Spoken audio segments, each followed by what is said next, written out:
So hello everyone, 5M series में आप सभी का स्वागत है। Download Saurabh Pandey CSE app और शुरू करते हैं आज के जो टॉपिक्स हैं। जो आज के टॉपिक्स हैं तो WHO एयर क्वालिटी गाइडलाइंस जो है recommended level of interim targets for common air pollutants. तो हाउ मेनी मतलब कॉमन पोल्यूटेंट्स में किनको किनको इंक्लूड आपका किया गया है। तो कार्बन डाइऑक्साइड इसमें इंक्लूडेड नहीं है, ये पॉइंट आपको बस ध्यान में रखना इंपॉर्टेंट है। CO2 का नहीं है क्योंकि अब यू कैन अंडरस्टैंड CO2 का जो लेवल है। तो सल्फर डाइऑक्साइड है, पर्टिकुलेट मैटर है, ओजोन है, इसमें मतलब कार्बन डाइऑक्साइड नहीं है इसमें, ये आपको ध्यान में रखना, कार्बन डाइऑक्साइड नहीं है। एंड यहाँ पे तो बाकी चारों हैं तो 4 हैं, तो ये आपको याद रख लेना है कि इसमें ये नहीं है। WHO की जो एयर क्वालिटी गाइडलाइंस है इसमें एविडेंस बेस्ड रिकमेंडेशंस होती हैं कि स्पेसिफिक एयर पॉल्यूटेंट्स उनका कितना लेवल आपका होना चाहिए। पहली बार ये जो रिकमेंडेशंस हैं 1987 में रिलीज़ की गई थी और उसको धीरे धीरे अपडेट किया जाता है। तो मेनली अभी लेटेस्ट जो वर्जन है वो 2005 का है। WHO का जो एयर क्वालिटी गाइडलाइन है इसमें मेनली जो कॉमन एयर के लिए क्या क्या पॉल्यूटेंट्स हैं जिसमें PM पार्टिकल्स हैं, जो आपका मेंशन्ड ओजोन है, नाइट्रोजन ऑक्साइड्स हैं, सल्फर डाइऑक्साइड्स हैं, ये सब इसके अंदर आपकी आती हैं। फैक्ट याद रखना। तो इसका आंसर जो आपका होगा only 4। Consider the following statement the context of minerals is in hot spring. Minerals जो आपके हॉट स्प्रिंग में प्रेजेंट है। सो आयरन सल्फाइड ऐसे मिनरल्स हैं जो कि फॉर्म होते हैं when dissolved iron reacts with hydrogen sulphide. Common सी बात है, आयरन सल्फाइड है तो इसमें iron react with hydrogen sulphide, तो आयरन सल्फाइड से कंबाइन होगा तो आयरन सल्फाइड का फॉर्मेशन होगा। Carbon dioxide and hydrogen gas जो है they are constantly pumped through the chamber of hot spring. जो हॉट स्प्रिंग मतलब जैसे कई जगह आपने देखा होगा ना कि गर्म पानी निकलता है तो उसमें से CO2 और हाइड्रोजन गैस भी रिलीज़ होती है। तो ये दोनों स्टेटमेंट आपके इसमें करेक्ट है। तो ये रिसर्च में जैसे इसमें अभी रिसर्च हुई जिसमें डीप सी जो हाइड्रोथर्मल वेंट है, मतलब समुद्र के नीचे कई ऐसी मतलब क्रैक्स सा होता है, वहाँ से पानी निकलता है। सो लाइक है ना towering structure on the ocean floor, और पानी वो गर्म आपको छोड़ते रहते हैं। और ये जो प्लूम्स आर है ना, तो ये विद इन दीज प्लूम्स कई सारे जो आयरन सल्फाइड प्रेजेंट होता है हॉट स्प्रिंग के अंदर देखा जाए तो। जैसे कि नीचे वॉल्केनिक एक्टिविटी हो रही है, मतलब समुद्र के नीचे की अगर बात किया जाए तो बहुत सारी वॉल्केनिक एक्टिविटी होती रहती है, तो पानी गर्म होता रहता है उसकी वजह से। और फिर वो जो पानी है, गर्म पानी है, वो उसमें कई चीज़ें हैं जिसमें कई सारे ऐसे प्रोसेस भी होते हैं। जैसे कार्बन डाइऑक्साइड की बात करें एयर के अंदर, वो dissolve in water into organic molecules, तो कार्बन फिक्सेशन देखने को मिलता है इस दफ। तो मतलब बहुत सारी चीज़ें आपकी गैसेस भी रिलीज़ होती हैं, कार्बन डाइऑक्साइड है, हाइड्रोजन गैस है, बहुत लाइफ फॉर्म है जैसे प्लांट, बैक्टीरिया, माइक्रो ऑर्गेनिजम्स, जैसे they have also different pathway for achieving this. तो फोटोसिंथेसिस के माध्यम से भी जो CO2 है उसको कन्वर्ट किया जाता है। सो फोटोसिंथेसिस में CO2 जो है उसको कन्वर्ट किया जाता है और फिर वो ऑक्सीजन वाटर में कन्वर्ट आपका होता है। तो ऐसे डिफरेंट पाथवेज हैं फॉलो किए जाते हैं जो जीव आपके प्रेजेंट होते हैं। जैसे मान लो समुद्र है, उसमें गर्म पानी है और उस वॉल्केनिक जो हीट है उसकी वजह से पानी गर्म हो रहा है। तो आयरन सल्फाइड्स की बात अगर किया जाए, इसमें अभी जैसा पहला स्टेटमेंट, आयरन रिएक्ट करता है हाइड्रोजन सल्फाइड से और फॉर्म आपका होता है। तो कुछ पॉइंट्स आपको ध्यान में रखना है। नेक्स्ट देखते हैं, ये आपका है विथ रेफरेंस टू प्रधानमंत्री श्रम योगी मानधन योजना। इसमें क्या है, ये एक सेंट्रल सेक्टर स्कीम है, मिनिस्ट्री ऑफ स्किल डेवलपमेंट के द्वारा एडमिनिस्टर की जाती है। अनऑर्गेनाइज वर्कर्स जिनकी मंथली इनकम 15,000 से है या उससे कम है वो एलिजिबल हैं। The subscribers should belong to the entry age group 18 to 60 age group जो है रखी गई। तो देखो स्कीम में बाकी चीज़ें तो ठीक है, बाकी इसमें थोड़ा सा ध्यान में रखना फैक्ट्स और इन सब का। तो जो स्कीम है ये एडमिनिस्टर किसके द्वारा की जाती है, मिनिस्ट्री ऑफ लेबर के द्वारा। कभी भी ये ध्यान में रखना, कभी कोई ज़बरदस्ती कोई मिनिस्ट्री आगे से आपको बताए तो वो गलत हो सकती है। तो इसे मिनिस्ट्री ऑफ लेबर आपको ध्यान में रखना, मिनिस्ट्री ऑफ लेबर के तहत है ये, मिनिस्ट्री ऑफ लेबर। यहाँ पे भी ध्यान रखना इन करंट पूछा तो ये जो लेबर है and employment and implemented through LIC of India. LIC और कॉमन सर्विस सेंटर के द्वारा होता है, LIC के द्वारा इसको इम्प्लीमेंट किया जाता है। तो पहला तो गलत हो गया। फिर इसमें the subscriber should belong to the entry age group जो इसमें बताया गया है वो 18 to 14 होना चाहिए, ठीक है। तो ये भी गलत हो गया, तो 2 गलत हो गया, तो आंसर इसका 1-3। तो यहाँ पे इनकरेक्ट वाला ध्यान में रखना है, ठीक है। अच्छा मैं आपको बता देता हूँ कि जो आप सेशन देख रहे हैं तो अभी आज लास्ट डे है ईयर का, तो 50% ऑफ है, तो इसको मिस नहीं करना है। सारे कोर्सेज पे 50% ऑफ आपका रहेगा। इस पर कोर्सेज का डिटेल मैं लास्ट में बता दूंगा, बट क्रैश कोर्स जो आपका 4 तारीख से शुरू हो रहा है प्रीलिम्स का, इसको प्लीज़ मिस मत करना। इसमें करंट अफेयर से लेकर हर चीज़ आपको उसके अंदर स्टार्टिंग सब कुछ रहेगा। अब अल्टीमेट कोर्स है, आप उसको अगर आप उसमें जो कंटेंट होगा, अगर आप उस कंटेंट को करो, मोर देन 100 लेक्चर्स होंगे उसमें, मोर देन 100, 110, कितना भी हो सकता है। अगर आप उसको बहुत अच्छे से आप करके जाते हो ना, आप मानकर चलो आपका सिलेक्शन की बहुत हाई पॉसिबिलिटी होगी। हर एक चीज़ को उस पर कवर किया जाएगा। लास्ट में मैं आपसे डिस्कस करूँगा। तो COP29 की बात करें, most important conference of party meeting है। साइनिंग ऑफ पेरिस एग्रीमेंट जो है इसके अंदर आपका है, और ये चीज़ आपकी हाईलाइट की गई है। साथ में इसमें कहा गया है ना, तो लाइक यहाँ पे signing of Paris agreement in 2000 which was labelled as finance COP. In 2015 within the paragraph Paris agreement it was decided that the new collective quantified goal on climate finance जो है वो decide किया जाएगा before 2025। तो यहाँ पे ये point थे। तो यहाँ पे देखो, पहली चीज़ तो ध्यान में रखना है कि इसमें दोनों ही स्टेटमेंट आपके सही हैं। कॉन्फ्रेंस ऑफ पार्टीज़ का ये कंसेप्ट आपको याद रखना कि जैसे मान लो क्लाइमेट चेंज से रिलेटेड जो भी देश हैं जिन्होंने इंटरनेशनल जो कन्वेंशन है, यूनाइटेड नेशन कन्वेंशन है क्लाइमेट चेंज से रिलेटेड, उसको साइन रेटिफाई किया, तो देशों की जो मीटिंग होती है उसकी 29th मीटिंग हुई थी। तो COP29 मोस्ट इंपॉर्टेंट कॉप है। पेरिस एग्रीमेंट की बात करें जो 2015 का है ना, इसे फाइनेंस कॉप, क्योंकि कितना पैसा कैसे ट्रांसफ़र करना है सब इसके अंदर है। अज़रबैजान जो है वहाँ पे मीटिंग आपकी हुई है, ये जो मीटिंग आपकी हुई है, और इसमें कहा गया कि 2015 के बाद, क्योंकि बहुत सारे फाइनेंस कॉप भी इसको बोला गया है, इसमें ख़ास तौर से कि डेवलप्ड कंट्रीज़ की जो जिम्मेदारी है, हिस्टोरिकल रिस्पॉन्सिबिलिटी उसके तहत जो उन्हें पैसा प्रोवाइड करना है उसका है, बट डिसीजन ज़्यादा हुआ नहीं।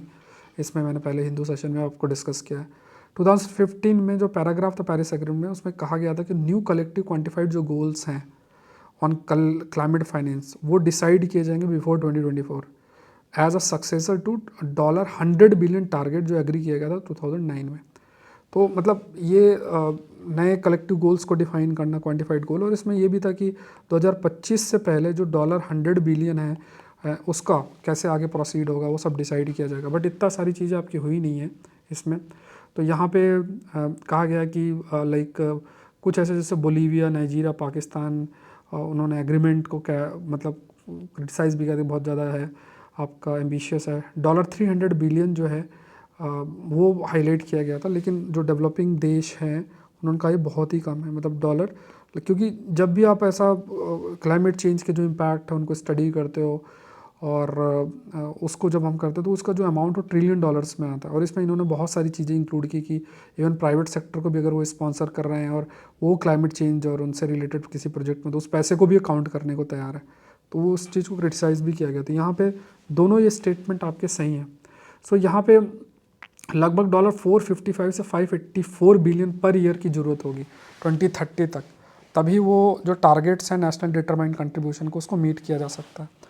नेक्स्ट देखते हैं मछवास, शिबार्ड्स और पडाव्स, तरंडेस एंड पगास, ये न्यूज़ में थे। तो ये क्या है, ये बेसिकली नेवल फ्लीट है मराठा टाइम के। तो ये न्यूज़ में भी था अभी, है ना। तो जब यूरोपियन पावर ने समुद्र को कंट्रोल किया था तो शिवाजी जो थे उन्होंने नेवल फोर्स अपनी डेवलप की थी, और उन्हें फादर ऑफ इंडियन नेवी भी कंसिडर किया जाता है। तो मराठा जो फ्लीट है उनको दो कैटेगरी में डिवाइड किया गया था। एक तो वॉरशिप थी और एक जो मर्चेंट्स आपका है ना, जो कमर्शियल लेवल से रिलेटेड होती हैं, तो मर्चेंट शिप्स आपकी थी। तो इसमें ये सारी जो हैं आपको ध्यान में रखना है कि अलग अलग जो एसोसिएटेड आपकी नेवल फ्लीट थी मराठा पीरियड के अंदर। और इसमें ये भी अगेन दिस इज़ इम्पॉर्टेंट, ये भी चीज़ आपको ध्यान में रखना है कि Adnyapatra authored by Ramchandra Bhatt Amatya, तो वो served as a guide for managing state affairs in Maratha empire, है ना। तो ये खास तौर से छत्रपति शिवाजी के जो ग्रांडसन थे संभाजी टी उनके टाइम पे। तो यहाँ मैं आपको लिख देता हूँ जो है अडन्यपत्र, है ना, जिसको लिखा गया था बाय रामचंद्र पंत अमात्य, ठीक है। तो इसको एक गाइड के रूप में माना जाता है कि जो स्टेट अफेयर मराठा एम्पायर का है उसको मैनेज। तो इस डॉक्यूमेंट में कैसे गवर्नेंस, एडमिनिस्ट्रेशन, नेवल पॉलिसी क्या होगी सब कुछ मेंशन है। इसमें कैसे डिवाइड होगी नेवी को भी हाईलाइट किया गया है, जैसे है ना लाइक है ना, जिसमें 5 गुराब्स 15 गलबत्स ऐसा डिवाइड भी किया गया। तो ये नेवल पर्सनल की सैलरी कितनी होगी सब कुछ इस किताब के अंदर है। तो ये सब पॉइंट्स आपको ध्यान में रखना है। नेक्स्ट देखते हैं, consider the following statement in the context of coffee wilt disease. फिर मैं आपको कह रहा हूँ कि प्रीलिम्स का जो करंट अफेयर का सेपरेट कोर्स है उसमें ये सब चीज़ें और भी बहुत 2 साल का मैं कवर करूँगा। जो टेस्ट सीरीज़ में मैं आपको स्टडी मटेरियल दे रहा हूँ, तो आपको पूरा 2 साल का ऐसा स्टडी मटेरियल चाहिए होगा, तो वो आपको प्रीलिम्स टेस्ट सीरीज़ का जो स्टडी मटेरियल आपको मिल रहा है उसमें ये सब कुछ इंक्लूडेड है। चलो, consider following statement. Coffee wilt disease की बात करें, coffee wilt disease is a common wilt that result in complete death of coffee trees. Complete death of coffee trees, ठीक है, करेक्ट आपसे पूछा है। It is infection bacterial pathogen की वजह से होता है, ये आपका हाईलाइट किया गया है। तो ये आपको ध्यान में रखना है, बैक्टीरिया की वजह से नहीं होता, फंगस की वजह से होता, फंगल इन्फेक्शन है ये। तो कॉफ़ी विल्ट डिजीज़ है जो अफेक्ट करता है कॉफ़ी ट्रीज़ के कंप्लीट डेथ के लिए रिस्पॉन्सिबल है। कॉफ़ी विल्ट डिजीज़ जो है वो विंड बॉर्न, मतलब क्योंकि फंगस है, ठीक है, फंगस है तो हवा चलेगी तो फंगल स्पोर्स होते हैं, स्प्रेड होता है। और 1927 में ये पहली बार ऑब्जर्व किया था, सेंट्रल अफ्रीकन रिपब्लिक में डिजीज़ जो है ऑब्जर्व किया गया था, ठीक है। तो यहाँ पे तीनों स्टेटमेंट ये सही है। With the reference to UNESCO world heritage site in India, आपको पेयर देखना है, आप इसका आंसर बताना, ठीक है, क्या होगा। तो यहाँ पे चांपानेर पावागढ़ की बात करें तो ये पहला वाला जो है ये आपका गुजरात के अंदर है। काकटिया रुद्र ये है, ये तेलंगाना के अंदर है, ठीक है, सेकंड वाला तेलंगाना के अंदर है। तीसरा वाला जो है आसाम के अंदर है, ये सही है। और केवलादियो नेशनल पार्क राजस्थान के अंदर। तो इसमें करेक्टली मैच्ड कौन कौन से हैं, वो आपके लास्ट के 2 हैं, 3 और 4। Consider the following causes for coastline erosion के लिए क्या क्या रिस्पॉन्सिबल है। तो यहाँ पे सी लेवल राइज है, मैनग्रोव का डिप्लेशन है, साइक्लोनिक एक्टिविटीज़ है, सैंड इंफ्रास्ट्रक्चर है, सोशल फॉल आउट है। ये आपका हाईलाइट किया गया कि ये इसमें अप्रोप्रिएट कॉजेज़ क्या हो सकता है। तो ये सारे इसके अप्रोप्रिएट कॉजेज़ जो हैं वो आपके हो सकते हैं। तो यहाँ पे जैसे इकोनॉमिक सोशल फाइल होती है, यहाँ पे जो इरोजन कई थ्रेट्स, लाइवलीवुड, लोगों के लाइवलीवुड भी इससे अफेक्ट होता है। फिशिंग कम्युनिटी जो है कोस्टल स्टेबिलिटी पे बहुत निर्भर करता है ना। तो इंफ्रास्ट्रक्चर, रोड है, हाउसिंग है, पोर्ट है, इसमें भी सिग्निफिकेंट डैमेज आपका होता है। बायोडाइवर्सिटी हॉटस्पॉट जिस पर एस्चुरी, मैनग्रोव, ये भी रिस्क है बिकॉज ऑफ इरोजन की बात करें तो ये बहुत सारे ऐसे फैक्टर्स हैं, ठीक है। तो यहाँ पे देखो, मतलब दोनों चीज़ें एक दूसरे से एसोसिएटेड भी हो सकती हैं। तो मेनली जैसे अगर जैसे social economic fall out is because of, अगर कोस्ट लाइन इरोजन की बात करें तो उसकी वजह से देखने को मिल सकता है कि इरोजन होगा तो उनका पूरा इंफ्रास्ट्रक्चर, लाइवलीहुड चला जाता है, और है ना, ये भी एक बड़ा फैक्टर होता है। और अगर अनटच्ड भी होता है ना, तो वो भी एक फैक्टर हो सकता है। मतलब अगर जनरली सेंस में देखा जाए तो सिर्फ अगर कॉजेज़ की बात करें कोस्टल इरोजन की तो ये 4 मेन फैक्टर्स होते हैं।